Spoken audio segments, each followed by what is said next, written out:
ajo që unë përmenda, rregulloria e maturës shtetërore, është në fakt paketa e masave, të cilat janë, edhe unë i quajta në mënyrë pak më të thjeshtuar, gjërat që lejohen dhe gjërat që s'lejohen, dhe që janë të ndaluara. Çfarë është ndaluar dhe shkelet, sigurisht do sanksionohet. Janë ashpërsuar të gjitha masat që kanë të bëjnë me parandalimin e cënimit të rregullores, qoftë nga administratorët. Do të kemi 114 qendra në të cilat do të zhvillohet provimi i maturës dhe 170 administratorë, sepse ka qendra që mund të jenë më të mëdha, ka qendra që mund të jenë më të vogla. Angazhohen në organizimin e këtij procesi gjithë stafi i ministrisë, të gjithë zyrat arsimore, të gjitha agjencitë, zhvendosemi në të gjithë territorin, që të gjithë, për të shtuar forcat që jo vetëm të kontrollojnë procesin gjatë kryerjes provimit, por edhe procesin e përgatitjes. Administratorët e provimeve do të jenë në vendet e qendrave të provimit që pak dhirë. Dhe që pak dhirë e kam literalisht, nuk e kam metafor kur e them këtë gjën.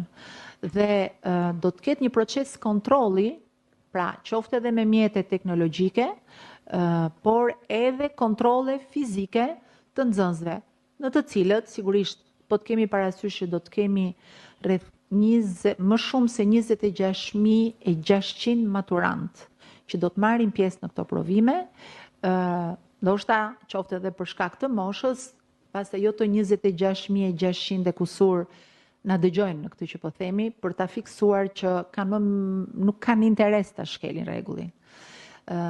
Prandaj do të ketë kontrolle shumë të rrepta, edhe në hyrje të nxënësve në sallat e provimit, edhe gjatë procesit. Kemi në pjesë e masave është komunikimi i rregullt me të gjithë aktorët, komunikimi me prindrit.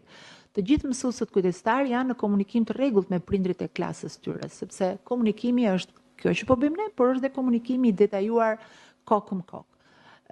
Gjithashtu, gjithë pjesa, procedura që ka filluar që në muajin janar e stërvitjes, nëse mund ta quaj kështu, pra duke simuluar situata të provimit të maturës në të 4 lëndët, qoftë ato të detyruara, qoftë ato me zgjedhje, për nxënësit për t'i vënë atë në situatë se si do të jetë provimi, për të kuptuar se si duhet sillen. Jo më larg se dje dhe unë falenderoj disa nga mediat të cilat e kishin rimarrë njoftimin e Ministrisë së Arsimit, që edhe në mënyrë më thjeshtuar, skematike dhe me imazhe keni përcjell për të thënë sërish se çfarë nuk duhet bërë dhe çfarë duhet bërë.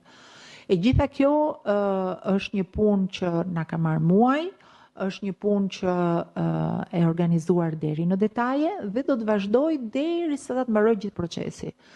Hartimi i tezës bëhet në kushte shumë konfidenciale, me një sistem sekretimi të fletëve të provimit që askush nuk e di e kujt është fleta e provimit.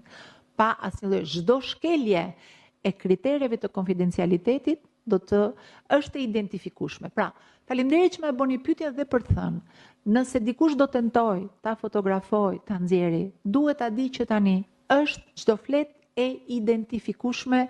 Kush e ka nxjerr, nga e ka nxjerr. Kemi pasur vitin e kaluar një rast të tillë, sepse mbase është dhe një çik kështu si lojë, si tundim që sado që janë kontrolluar, dikush mund të jetë futur me një telefon në shkelje të plot, është identifikuar nga ka dalë dhe me shumë keqardhje them që nxënësi që e nxori u identifikua dhe u përjashtua. Prandaj, nuk duhet rrezikuar për asnjë arsye ky qefi që ta